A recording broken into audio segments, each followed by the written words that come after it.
And now I'll welcome Cameron Domenico Kirk-Giannini, who's going to be talking about some issues in the philosophy of welfare that are important to resolve to figure out if AIs have welfare.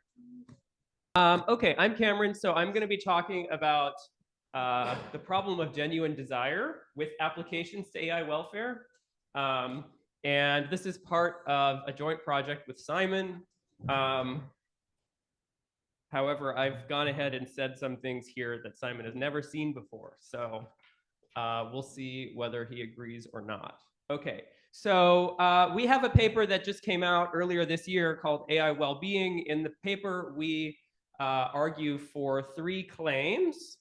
One, that desire satisfactionism is a plausible theory of welfare. This is not something that anybody really wants to dispute. It's one of the leading theories. Number 2, this is more controversial. We're just going to assume these 3 going forward, by the way. Number 2, that some near future AI systems will plausibly be able to token propositional attitudes, including desire. Okay, so once you get there, you start thinking, oh, well, maybe they can have welfare. There's a thing that you can do to try to block that by saying, oh, they can't be welfare subjects because maybe they're not going to be phenomenally conscious. We think that that's not very promising. So in this earlier work, we defend 1 to 3 on the handout. And so, we suggest maybe some near future artificial systems will have well-being, even if they are not phenomenally conscious. Okay, so controversial claim, strong claim.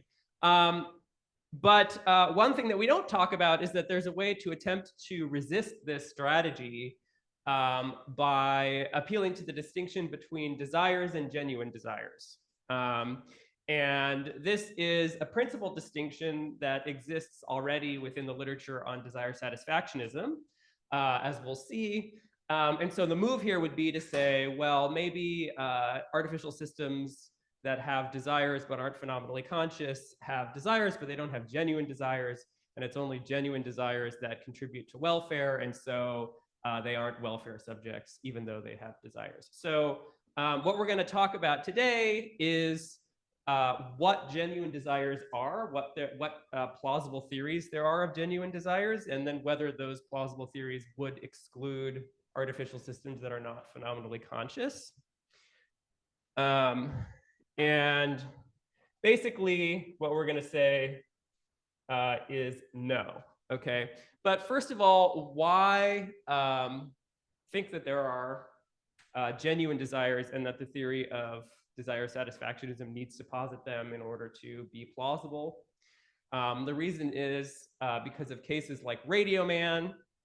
So Radio Man is this person who just has a kind of like disposition to turn on radios. Okay.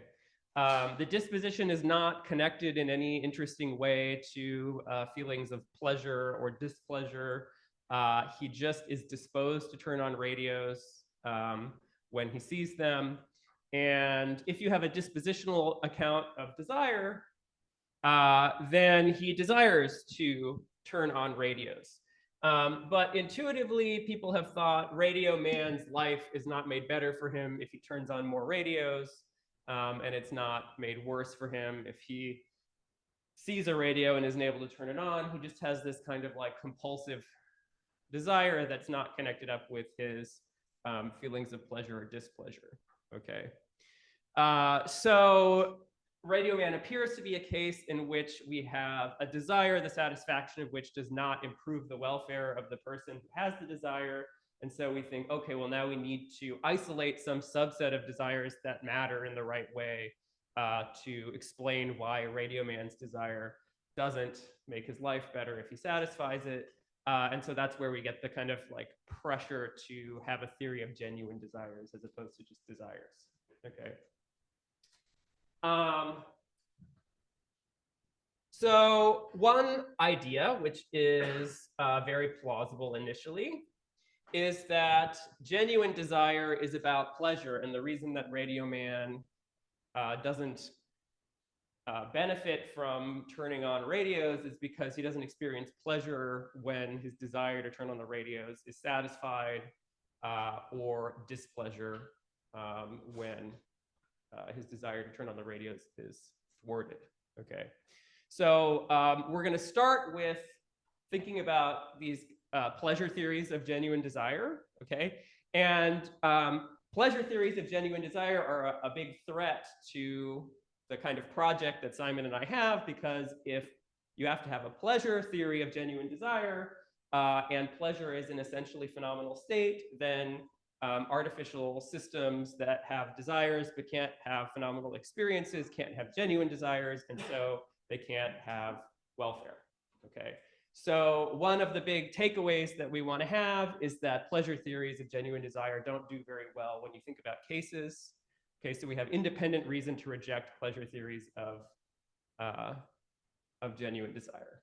Okay, and then we'll also talk about some other theories, and in the end, we'll introduce two theories that we think are more viable than pleasure theories. Okay, so here are two pleasure theories,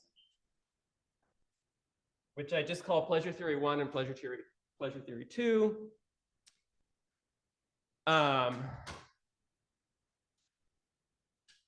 Pleasure theory 1 says that genuine desire is desire such that the satisfaction of the desire causes, or the seeming satisfaction of the desire causes pleasure. Okay, and pleasure theory 2 says that, or the seeming non-satisfaction of the desire causes displeasure. Okay. So these theories are intuitively plausible, but they run into problems when you start thinking about this case that we think very central to the dialectic of a person who wants the absence of pleasure or desires the absence of pleasure. Okay, so this is a case from Feldman, the case of Stoicus. Stoicus wants peace and quiet as ends in themselves and gets exactly what he wants. Peace, quiet, no episodes of sensory pleasure and no episodes of sensory pain. He is satisfied with his life. He enjoys the peace and quiet and eventually dies a happy man. Okay, so Stoicus gets the things that he desires but does not experience pleasure. And then intuitively, the verdict is supposed to be that it's good for Stoicus that he gets what he wants as opposed to not getting what he wants. Okay, so that is incompatible with pleasure theory 1, right? Because Stoicus's desire not to experience pleasure is genuine intuitively, but pleasure theory 1 says that it can't be genuine because he is not disposed to experience pleasure when it seems to him that he's not experiencing pleasure. Okay. However, Stoicus case by itself, or the unmodified version of the Stoicus case, doesn't count against pleasure theory 2, because you might think, well, Stoicus would be irritated if he did not experience his peace and quiet, and so he would experience dissatisfaction or displeasure if his desire was not fulfilled. But we can modify the Stoicus case just a little bit to also be a problem for desire theory 2, or sorry, pleasure theory 2. So Super Stoicus wants peace and quiet as ends in themselves and gets exactly what he wants. Moreover, Super Stoicus has superhuman equanimity. Even if he had not gotten what he wanted, he would not have experienced displeasure. So he knows what he wants, but he's also really zen, and so he won't have kind of negative emotions or negative experiences if he doesn't have peace and quiet. He'll just think to himself, it would have been better if I had been able to be left alone. Okay. Now, Super Stoicus, if we think this is a possible case, does also count against pleasure theory 2, because Super Stoicus is not disposed to experience pleasure at the seeming of peace and quiet, and he's also not disposed to experience displeasure at the seeming of not peace and not quiet. Okay. So these are problems for pleasure theories, and there are other potential problems for pleasure theories, but this is the case that I'm going to focus on in this talk, and I'm just going to say, okay, so pleasure theories can't account for intuitively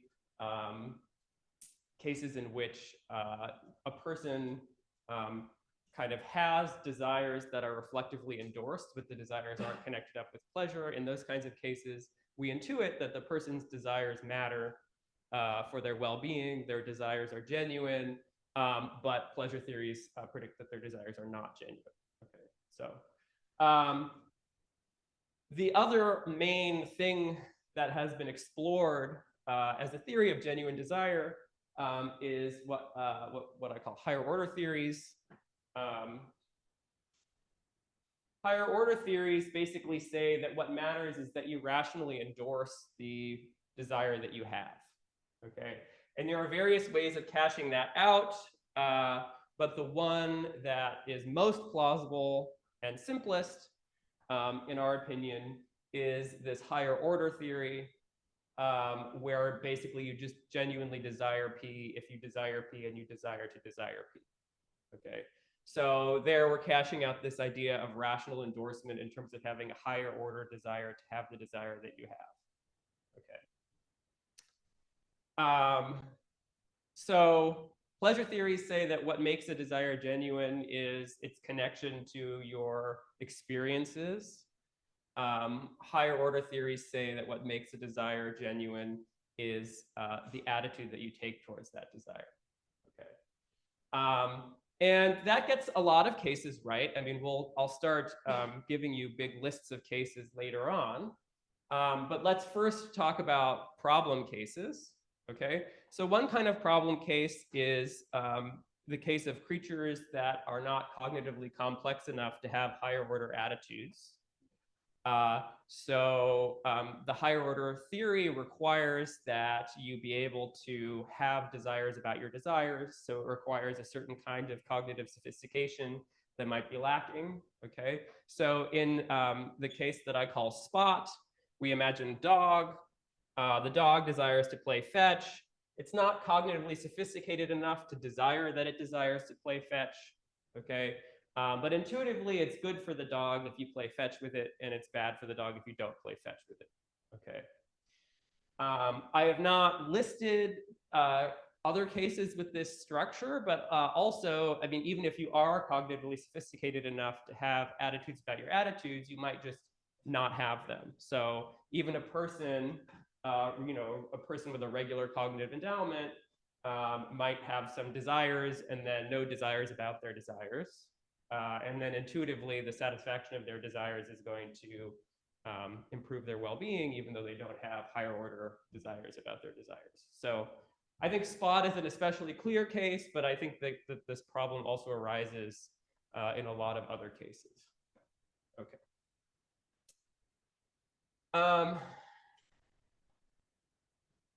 Now I want to talk about some more complicated cases.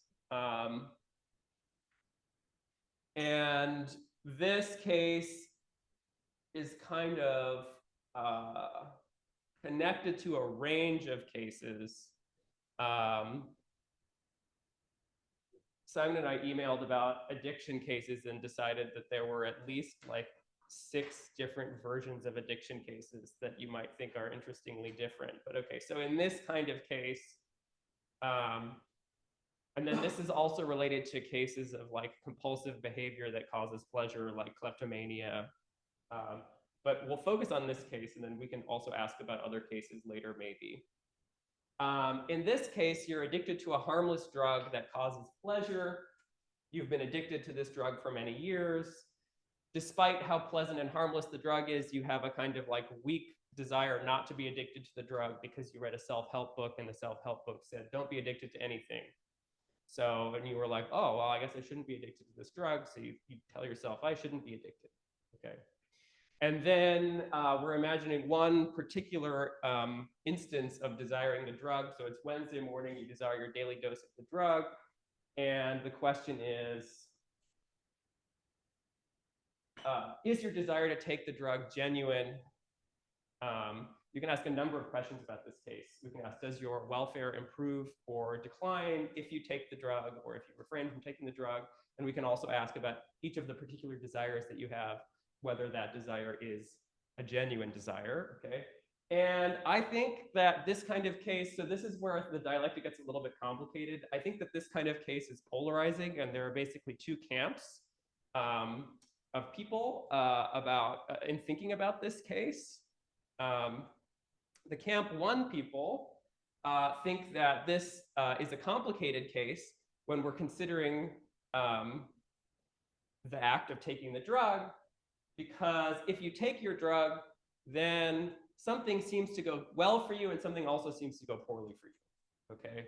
So in this kind of complicated worldview, I'm calling it the complex worldview, it seems like in as much as you experience pleasure from taking the drug, things are going well for you, but also in as much as you frustrate your desire not to be addicted to the drug, things are not going well for you, okay? So in the complex worldview, the point I want to emphasize is that in the complex worldview about this kind of case, it seems like both your desire to take the drug and your desire not to be addicted to the drug are genuine desires, okay? And then what's the verdict about what the overall effect is on your welfare? I don't know, but the main thing is that in the complex worldview, both of the desires are genuine. And so if you predict that one of them is not genuine, you're making a wrong prediction, okay? But then that's only like some people. I kind of am in the complex worldview camp. I think Simon is in a simple worldview camp, not in a pejorative way. But in the simple worldview camp, there is not actually very much complicated going on. When you take the drug, that's bad for you because even though you experience pleasure, it's a pleasure that you have not reflectively endorsed. And so really, it's just unalloyed bad for your well-being, okay? So on the simple worldview, your desire to take the drug ends up not being a genuine desire. You're satisfying that desire does not improve your welfare. Your desire not to be addicted to the drug ends up being a genuine desire, okay? So I think that there are these two worldviews, and people kind of divide up into the two camps in terms of their intuitions. This is something I have not talked to Simon about yet, so we'll see what he thinks about it. So basically, I'm going to be giving you the best theory, I think, if you have a complex worldview, and then also giving you the best theory, I think, if you have a simple worldview. And then I'm going to be saying, well, both of those theories make it safe for artificial systems to have well-being, even if they're not conscious. So kind of like argument from cases, it's safe. That's the structure that I'm going to be doing.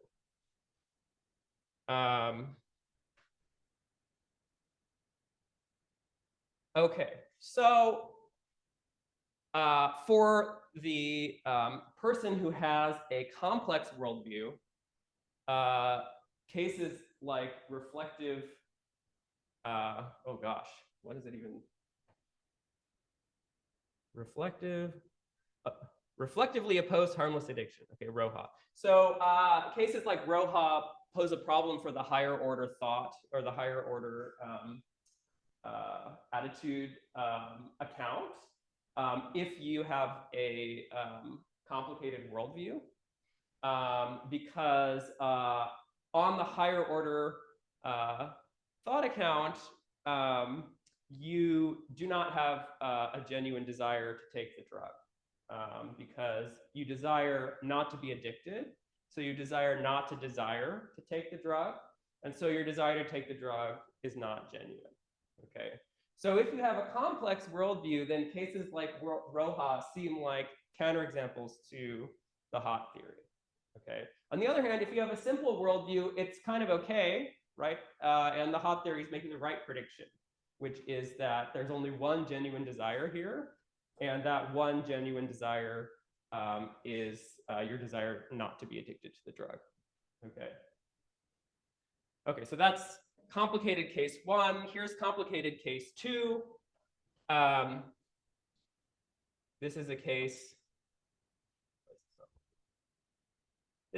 from Chris Heathwood. It's called the pig slice case.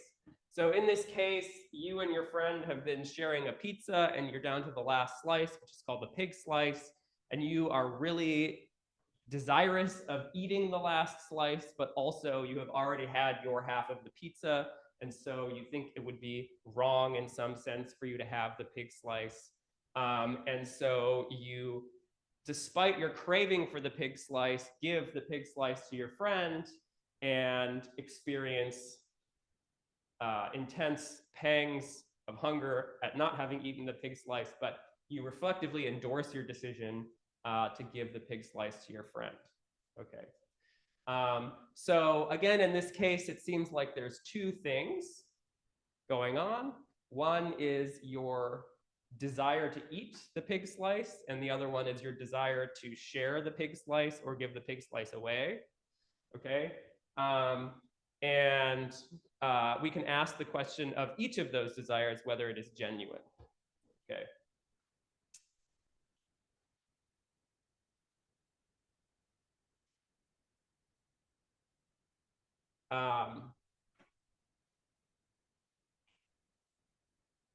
I think that intuitively both of the desires are genuine in the pig slice case. So intuitively, things go worse for you in as much as you do not get to eat the pig slice. It is not positive for your well-being that you've given up this delicious thing. Okay. On the other hand, it also seems like you satisfy your desire for your friend's happiness or your desire to act morally or whatever when you give away the pig slice. So both of the desires seem like genuine desires. What does that mean? It means that it's hard to know whether your welfare improves or decreases when you give away the pig slice. And I think that that is the intuitively correct verdict, right? You gave away this thing that you wanted to eat, but you also did something that you regarded as right and brought it about that your friend has something that you think they deserve. And so, like, I don't know whether you made your life better for yourself or not. So I think that the right thing to say about pig slice is that we don't know very easily, we can't tell very easily whether it's good for you to give away the pig slice because both of the desires that you have, the conflicting desires, are genuine. But notice that this is a problem both for higher order theories and pleasure theories, because both of those kinds of theories are going to say that one of the two desires is not genuine. So as long as giving away the pig slice doesn't give you any sort of pleasure, which I think is plausible, the pleasure theory is going to say that your desire to give away the pig slice is not genuine. On the other hand, because you don't reflectively endorse your desire to take the pig slice because you think it's unfair for you to do that, the higher order theory is going to say that your desire for the pig slice is not genuine. Okay, so basically this kind of case I think is a problem case for both kinds of theories. It's a problem case for pleasure theories and it's a problem case for higher order theories. So we have two broad camps of theories that have been explored, and neither camp seems to be doing amazingly well with respect to our judgments about cases. Okay. So now, do I have my first little? Yeah, okay. So let's summarize with my first little chart, okay? So on the left, you have the various cases. On the right, you have the various theories. This chart will get bigger as we keep talking. A minus means that the theory predicts that in the case, the desire is not genuine. A plus means that the theory predicts that in the case, the desire is genuine. And then a green box means that that prediction agrees with intuition, and a red box means that that prediction does not agree with intuition. So in Radio Man, remember Radio Man is this guy who is just compulsively turning on radios, does not experience any pleasure when he does so, or frustration when he fails to do so. And also we can stipulate doesn't have a higher order attitude where he's like, yeah, I love my compulsion to turn on radios. All three theories are going to agree with the intuitive verdict that his desire to turn on radios is not genuine. Okay. But that's the easy case, okay? Then we have Stoicus and Super Stoicus. I haven't talked about this, but the higher order theory it gets the right prediction in Stoicus because Stoicus is reflectively endorsing his preference for peace and quiet, okay? And then as we saw, the pleasure theory one that says that it's just about experiencing pleasure at the seeming satisfaction of the desire gets Stoicus wrong and Super Stoicus wrong. And the pleasure theory two that says that it's about either experiencing pleasure at the seeming satisfaction or experiencing displeasure at the seeming non-satisfaction, that gets the original Stoicus case right, maybe, if Stoicus feels frustration, if he doesn't experience peace and quiet, but it gets Super Stoicus wrong, okay? And then Spot is the case of the dog that wants to play fetch. Pleasure theories have no problem with that, because the dog will experience pleasure if you play catch with him. But as we saw, the higher order theory does not get that right because the dog does not have higher order desires. So its desire to play catch doesn't count as genuine. And then the Roja case, when we think about the desire to take the drug, I have two entries here because I think that there's one entry for complex worldview people and one entry for simple worldview people, okay? And the difference is not in the predictions, but the difference is in whether the predictions are thought to agree with intuition. So the complex worldview person thinks that the desire to take the drug is genuine, right? And so the pleasure theories get it right, and the higher order theory does not get it right. The simple worldview person thinks that the desire to take the drug is not genuine, and so the pleasure theories get it wrong, and the higher order theory gets it right. Okay. And then in the pig slice case, we have two desires. We have the desire to eat the pig slice, and we have the desire to like do the right thing or like make things better for your friend or whatever you want to call it. I'm just calling it the moral desire. Okay, and then this case is a problem for both because pleasure theories get that the pizza desire is genuine, but not that the moral desire is genuine. And higher order theories get that the moral desire is genuine, but not that the pizza desire is genuine. So this is just a summary of everything that I've said so far, okay? So now what are we gonna do, okay? Because, you know, we really want a column that's all green, right? Because that means a theory that is not subject to intuitive counterexample. So we'll talk about two theories that we think do a little bit better, okay? The first one is just pluralism, which says, well, both pleasure theories and higher order theories got something right, but neither of them is exclusively right. So actually there's two ways to be a genuine desire. One is the kind of pleasure theory way, and the other one is the kind of reflective endorsement way, okay? So pluralism says that a subject generally desires that P if they desire that P, and then either they have the pleasure condition or they have the higher order condition, okay?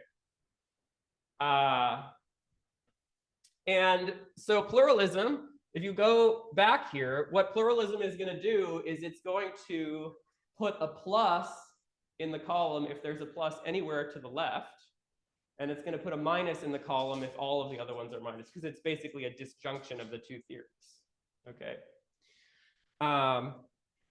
So what does that look like? Looks like this.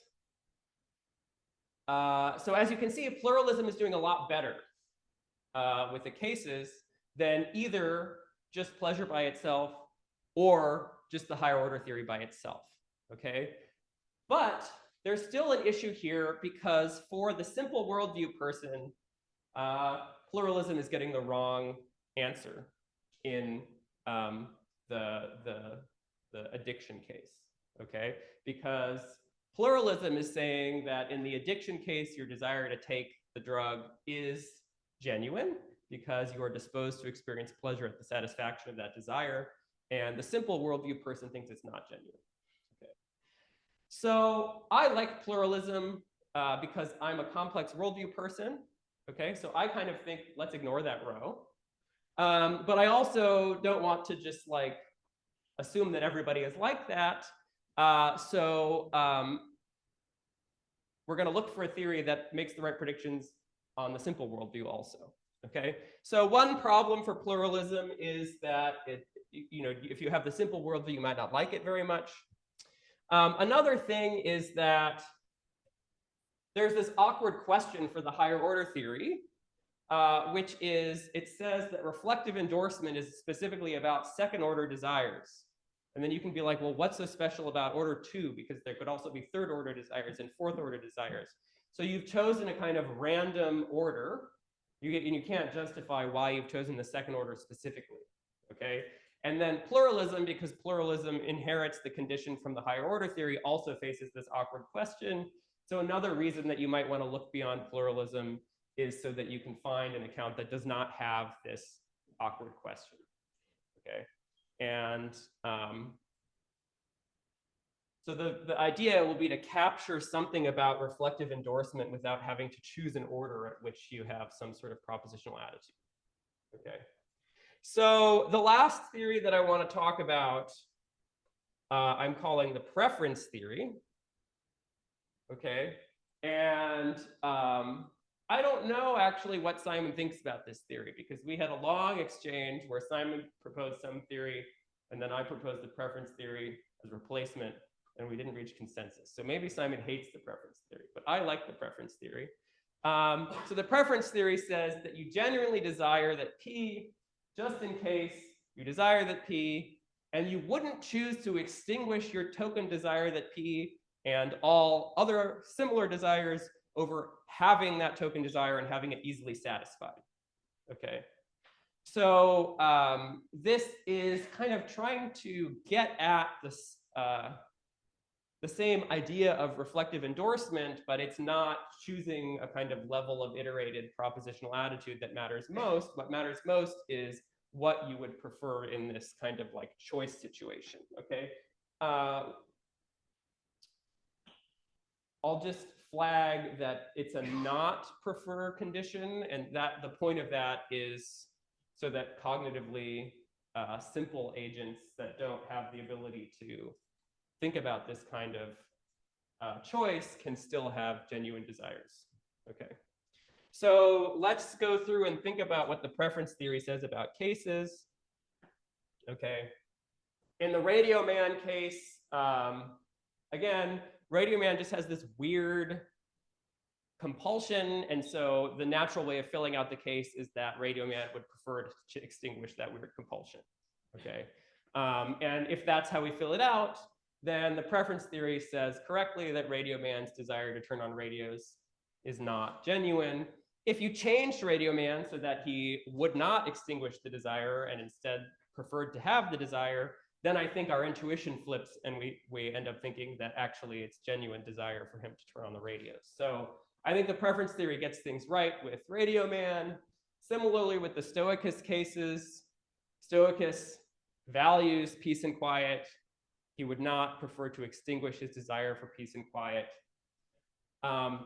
Again, key thing in the Spot case, Spot's desire gets to count as genuine because maybe he's not cognitively sophisticated enough to think about this choice, but because of that, he does not prefer one over the other. So because he does not prefer, his kind of like, desire ends up being genuine, okay?